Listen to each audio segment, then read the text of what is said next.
J P Nadda ദേശീയ അധ്യക്ഷ സ്ഥാനം ഒഴിയുമെന്ന് ഉറപ്പായതോടെ സംസ്ഥാന BJP-യിലും നേതൃമാറ്റ ചർച്ചകൾ സജീവമായി. കെ സുരേന്ദ്രൻ തുടരുമെന്നാണ് ഔദ്യോഗിക വിഭാഗത്തിന്റെ കണക്കുകൂട്ടൽ.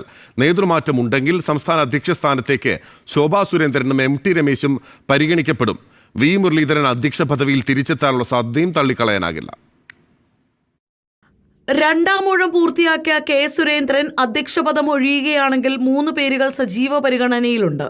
സംസ്ഥാന ജനറൽ സെക്രട്ടറി MT രമേശ്, സംസ്ഥാന ഉപാധ്യക്ഷ ശോഭാ സുരേന്ദ്രൻ എന്നിവരാണ് പ്രഥമ പരിഗണനയിലുള്ളത്. പാലക്കാടിനും ആറ്റിങ്ങലിനും പിന്നാലെ ആലപ്പുഴയിലും മിന്നും പ്രകടനം കാഴ്ചവെച്ച ശോഭാ സുരേന്ദ്രന്റെ ജനസ്വാധീനം അംഗീകരിക്കപ്പെടുമെന്നാണ് അവരുടെ പ്രതീക്ഷ.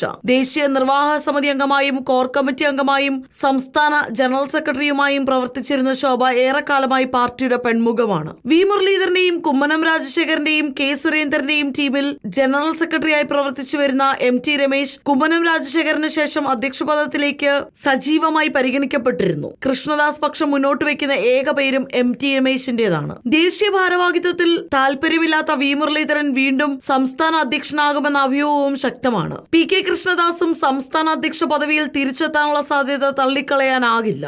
പാർട്ടി ദേശീയ ജനറൽ സെക്രട്ടറി അനിൽ ആന്റണിയും മുൻ മന്ത്രി രാജീവ് ചന്ദ്രശേഖറും പ്രവർത്തന മണ്ഡലം കേരളത്തിലേക്ക് മാറ്റുമെന്നാണ് സൂചന. PC ജോർജിന്റെ മകൻ ഷോൺ ജോർജ്, പത്മജ വേണുഗോപാൽ തുടങ്ങിയവരും പാർട്ടിയിൽ പദവികൾ കാത്തിരിക്കുന്നവരാണ്. സത്യപ്രതിജ്ഞയ്ക്ക് ശേഷവും നേതാക്കൾ പലരും ദില്ലിയിൽ തുടരുകയാണ്. റിപ്പോർട്ടർ, കോഴിക്കോട്.